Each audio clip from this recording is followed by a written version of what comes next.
2020년 9월 2일 수요일 큐티 생명의 삶 오늘의 본문 예레미야 26장 16절부터 24절까지 말씀입니다.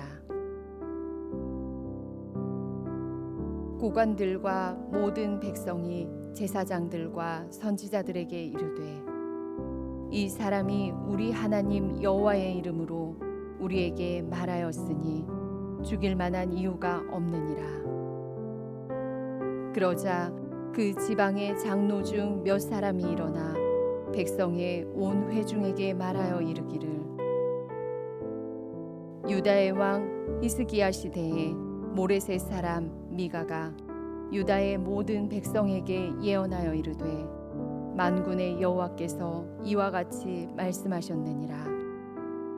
시온은 밭같이 경작지가 될 것이며 예루살렘은 돌무더기가 되며 이 성전에 사는 산당의 숲과 같이 되리라 하였으나 유다의 왕 히스기야와 모든 유다가 그를 죽였느냐. 히스기야가 여호와를 두려워하여 여호와께 간구하매 여호와께서 그들에게 선언한 재앙에 대하여 뜻을 돌이키지 아니하셨느냐. 우리가 이같이 하면 우리의 생명을 스스로 심히 해롭게 하는 것이니라. 또 여호와의 이름으로 예언한 사람이 있었는데 곧 기럇 여아림 스마야의 아들 우리아라. 그가 예레미야의 모든 말과 같이 이 성과 이 땅에 경고하여 예언하매 여호야김 왕과 그의 모든 용사와 모든 고관이 그의 말을 듣고서 왕이 그를 죽이려 하매 우리아가 그 말을 듣고 두려워 애굽으로 도망하여 간지라. 여호야김 왕이 사람을 애굽으로 보내되 곧 악볼의 아들 엘라단과 몇 사람을 함께 애굽으로 보냈더니 그들이 우리아를 애굽에서 연행하여 여호야김 왕에게로 그를 데려오매 왕이 칼로 그를 죽이고 그의 시체를 평민의 묘지에 던지게 하니라.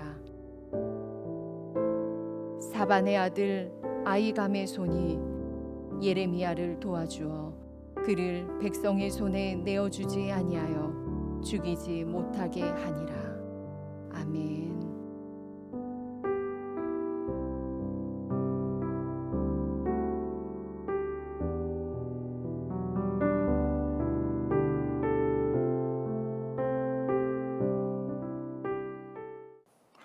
선지자들은 악한 자들을 훈계하고 경고하여서 바른 길로 돌아오게 하는 파수꾼과도 같은 자들입니다. 따라서 그들은 예레미야처럼 예언 활동을 하는 중에 수차례 생명을 위협당할 수도 있고 심한 경우에는 목숨을 잃을 수도 있었습니다. 선지자들의 삶이라는 것은 이처럼 고통과 핍박이 끊이지 않는 자리였습니다. 앞에 닥칠지 모르는 고난과 핍박을 각오하고서 회개를 촉구하며 심판의 메시지를 전해야 하는 자들이 바로 선지자들이었습니다. 어제 26장 전반부에서 본 말씀처럼 예레미야의 자기 변호에 가까운 설교를 들은 왕실 관리들과 변덕스러운 군중들은 그가 여호와께로부터 부름을 받아 예언했다는 사실을 알고서는 그를 처형해서는 안 된다고 확신하게 됩니다. 거짓 선지자들은 제사장들과 한 통속이 되어 예레미야를 괴롭히고 그를 죽이려는 음모를 획책했습니다. 그러나 예레미야의 변론을 들은 몇몇 고관들은 그에게 죄가 없다는 판결을 내리게 된 것입니다. 그때 유다의 나이든 장로들이 일어나 약 100년 전 히스기야 왕 때 있었던 예언의 사건을 하나 이야기합니다. 그 예언이 무엇입니까? 모레셋 사람 미가라는 선지자가 말하기를 시온은 밭같이 경작지가 될 것이며 예루살렘은 돌무더기가 되며 성전에 사는 산당의 숲과 같이 되리라 하고 예언합니다. 그때 유다 왕 히스기야가 그 예언을 듣고 회개하게 됩니다. 하나님은 그 회개를 받으시고 재앙을 내리지 않으십니다. 이 회개 사건은 예루살렘 성전의 우상을 제거하고 산당들을 없앤 히스기야의 종교 개혁으로 이어집니다. 장로들은 모레넷 사람 미가 선지자가 한 예언의 일을 하나님의 말씀에 올바로 반응한 선례로 이야기하는 것입니다. 그러니까 예레미야를 처형하면 결과적으로 유다 백성들의 생명에 크게 해롭게 될 것이라는 경고의 메시지를 전한 것입니다. 여러분, 하나님이 말씀하실 때 우리는 그저 듣기만 하면 안 됩니다. 예레미야가 성전에서 하나님의 말씀을 전할 때 제사장과 선지자들도 그의 말을 들었습니다. 그런데 듣기만 했지 그 말씀에 순종하지는 않았습니다. 아니, 오히려 예레미야를 죽이려 했습니다. 하나님의 말씀은 듣는 것으로 그치면 안 됩니다. 들으면 순종으로 이어져야 합니다. 히스기야처럼 자신의 지위나 체면 등을 개의치 말고 겸손하게 회개하고 적극적으로 말씀에 순종할 수 있어야 합니다. 20절의 장로들은 예레미야와 같은 설교를 한 또 다른 선지자를 언급합니다. 바로 예루살렘에서 북서쪽으로 10km 떨어진 기럇 여아림의 우리야라는 사람입니다. 그도 예레미야처럼 회개하고 여호와께 돌아오라고 경고했습니다. 하지만 유다 왕 여호야김은 경고의 메시지를 듣고 회개하기는커녕 오히려 우리야를 죽이려 했습니다. 우리야는 죽음을 피하기 위해 애굽으로 도망쳤지만 악볼의 아들 엘라단과 몇 사람을 함께 애굽으로 보내서 그를 체포해 왔습니다. 결국 끌려온 우리야는 칼로 죽임을 당하고 평민의 묘지, 즉 공동묘지에 버려졌습니다. 우리야는 가족묘에 안장되지 못하고 평민의 묘지에 던져지는 굴욕을 당하게 된 것입니다. 이 사건은 하나님의 말씀에 대한 가장 악한 반응을 보여줍니다. 하나님의 말씀을 선포한 선지자를 죽였다는 것은 곧 하나님의 말씀을 죽인 것과 다름이 없습니다. 요한복음 1장 14절에 말씀합니다. 말씀이 육신이 되어 우리 가운데 거하심에 우리가 그의 영광을 보니 아버지의 독생자의 영광이요 은혜와 진리가 충만하더라.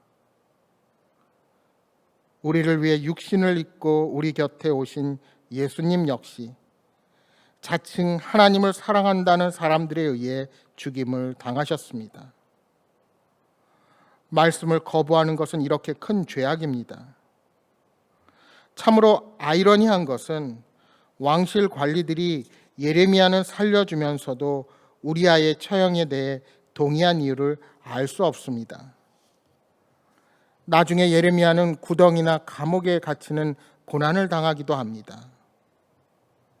남왕국 유다가 정치적으로 혼란한 시기에 이러한 다양한 상황의 변화는 예레미야를 처형하려는 세력과 풀어주려는 움직임이 반복되며 결국 하나님의 예언이 성취되는 것입니다. 24절 말씀입니다. 사반의 아들 아히감의 손이 예레미야를 도와주어 그를 백성의 손에 내어주지 아니하여 죽이지 못하게 하니라. 여전히 예레미야를 죽이려는 세력이 있었지만 그들로부터 아히감이 예레미야를 구출해냈다는 것입니다.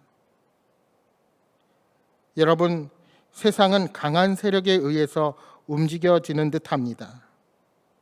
그래서 우리는 그러한 세력 앞에서 위축되고 움츠려 들기도 합니다. 그러나 믿음의 사람들은 주변 상황에 흔들리지 말고 할 수 있는 대로 의를 이루도록 최선을 다해야 합니다. 생명에 위협받는 상황에서도 아히감의 손이 예레미야를 도와준 것 같이 오늘 우리들의 삶에도 하나님의 예비하신 손길이 있다는 사실을 결코 잊어서는 안 됩니다. 또한 우리도 예레미야를 돕고 변호했던 아히감과 몇 장로들처럼 하나님의 말씀에 옳은 일이라면 용기 있고 의롭게 행동할 수 있어야 합니다. 그들이 예레미야를 변호한 것은 한 개인을 향한 온정적인 태도 때문만은 아니었습니다. 그들은 이스라엘 역사를 통하여 주신 하나님의 말씀을 시대에 따라 읽는 분별력을 가지고 있었습니다. 하나님은 잘못된 역사가 반복되기를 원하지 않으십니다. 그래서 당신의 사람들이 깨어서 자신이 속한 공동체의 죄를 살피고 빛과 소금의 역할을 감당하며 거룩하고 순결하게 교회를 지켜가기 원하십니다. 따라서 우리는 날마다 하나님의 말씀을 통하여 우리에게 원하시는 뜻이 무엇인지 바르게 깨닫고 늘 영적으로 분별해야 합니다. 그 어느 때보다 믿음으로 산다는 것이 무엇인지, 진정한 신앙인의 모습이 무엇인지를 심각하게 고민하는 때입니다. 사랑하는 여러분, 하나님은 세상의 모든 세력 위에 계십니다. 그러므로 세상을 두려워하지 말고 하나님을 의지하며 담대히 행하기를 소망합니다. 세상이 우리를 비난하고 조롱하여도 예수님께서 걸어가신 십자가의 길에서 세상을 바라보면 오늘 우리가 무엇을 해야 할지를 생각하게 되고 주께서 나를 통해 하실 일을 기대하게 될 것입니다. 오늘 하루도 주님과 동행하며 주님이 주시는 힘으로 능히 주어진 모든 일들을 기쁘게 감당하는 복된 삶이 되시기를 주님의 이름으로 축복합니다. 주신 말씀 기억하며 함께 기도하겠습니다. 주님, 오늘도 말씀대로 살아가게 하옵소서. 오직 하나님을 두려워하는 마음으로 세상 앞에 굴하지 말고 주께서 가르쳐 주신 대로 담대하게 믿음으로 나아가게 하여 주옵소서. 코로나19의 확산으로 크리스찬들의 마음이 어렵고 힘든 가운데 있습니다. 주께서 위로해 주시고 성령님이 동행하사 위로와 평강을 주시며 다시 일어설 힘을 허락하여 주옵소서 하고 함께 기도하시겠습니다.